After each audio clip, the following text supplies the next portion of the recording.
Okay, Chapter 14, Part 2.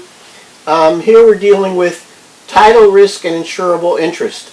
So what this topic is all about is when goods have been sold and they're being delivered to the buyer, what happens if something happens to the goods? They're damaged or destroyed in that process. Who is at risk?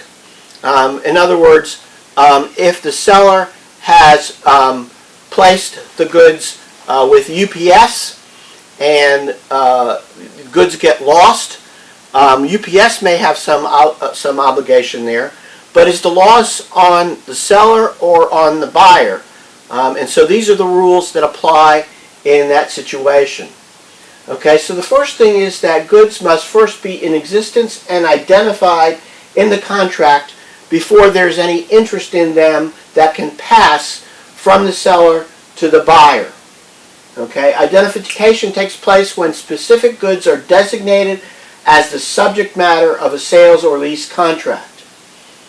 So the parties can agree in the contract on the timing of identification. If they don't specify, then the provisions of the UCC will take effect. Okay, so title passes in this situation. Without an explicit agreement to the contrary, title passes to the buyer at the time and the place that the seller performs by delivering the goods. So one way that that's done is by a shipment contract. Here, a seller is required or is authorized to ship the goods by carrier to the buyer. The seller is required only to deliver the goods to the hands of the carrier, and this is the key, title passes to the buyer at the time and place of shipment.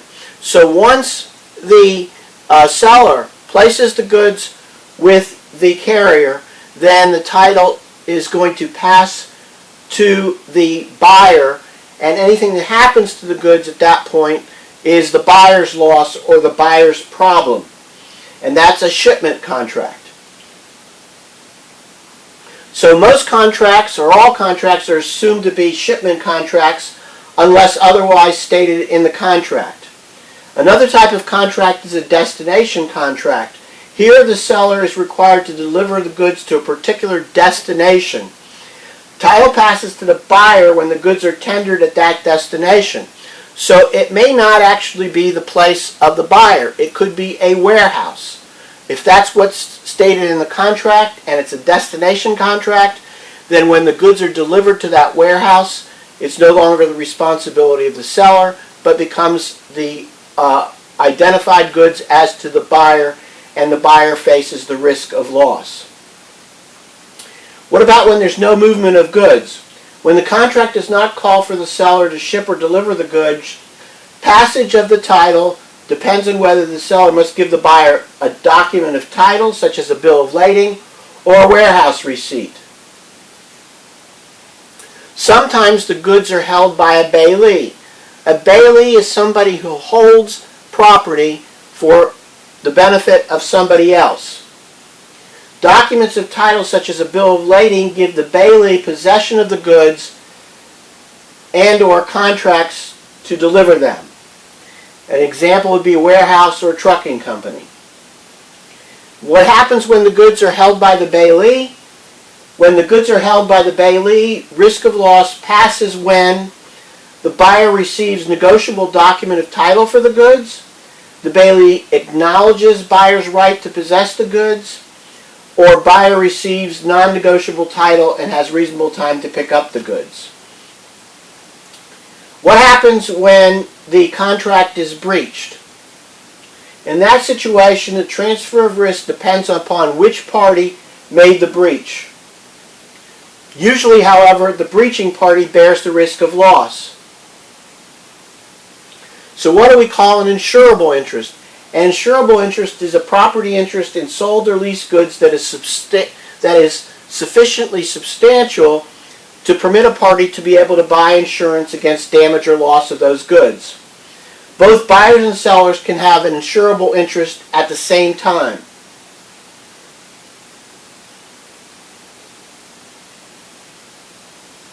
So what are the obligations of the lessor, or the seller or lessor.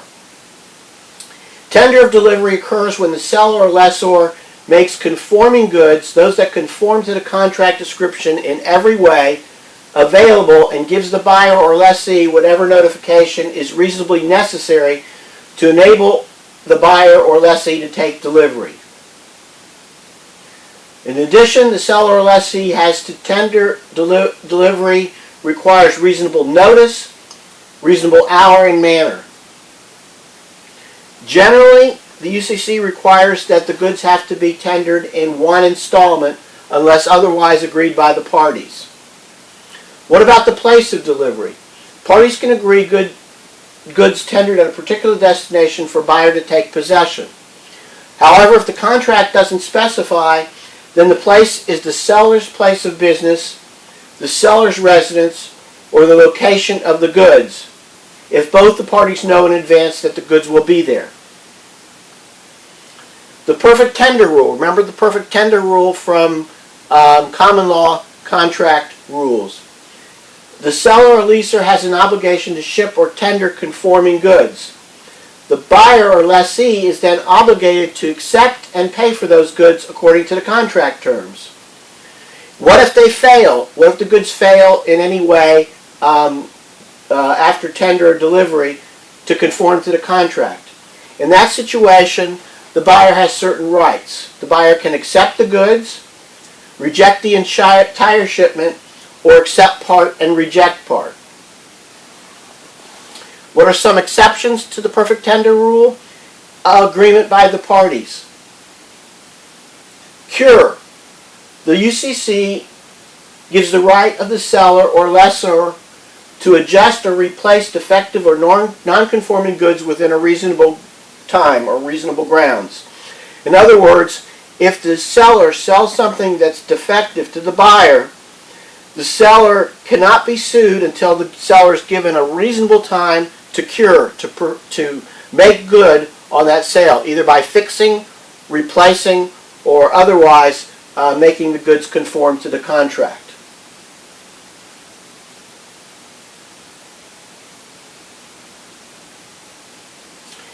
Note that the time for performance cannot have expired in order for the cure to take place. And the seller has to let the buyer know in a timely manner that they're going to cure, and the cure has to be made within that contract time for performance. You can still cure even after the time the contract is run if the seller has reasonable grounds to believe that the goods would still be acceptable to the buyer or lessee. What is commercial impracticability? Events that were unforeseen by either party make performance commercially impractical.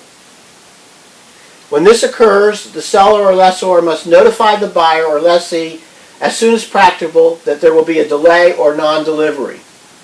Okay? Only unforeseeable events provide a defense. You're probably going to see a lot of this now with the coronavirus, where the virus itself has made it impractical to deliver the goods. Destruction of the identified goods is another exception to the perfect tender rule.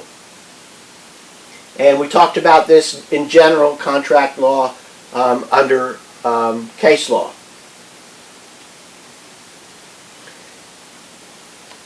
If the goods were destroyed, if they were identified at the time of contract formation, then the parties are excused. If the goods are partially destroyed, the buyer or lessee can inspect them and either treat the contract as void or accept the damaged goods with a price reduction. Payment. Unless agreed upon otherwise, the buyer or lessee must make payment at the time and place the goods are received.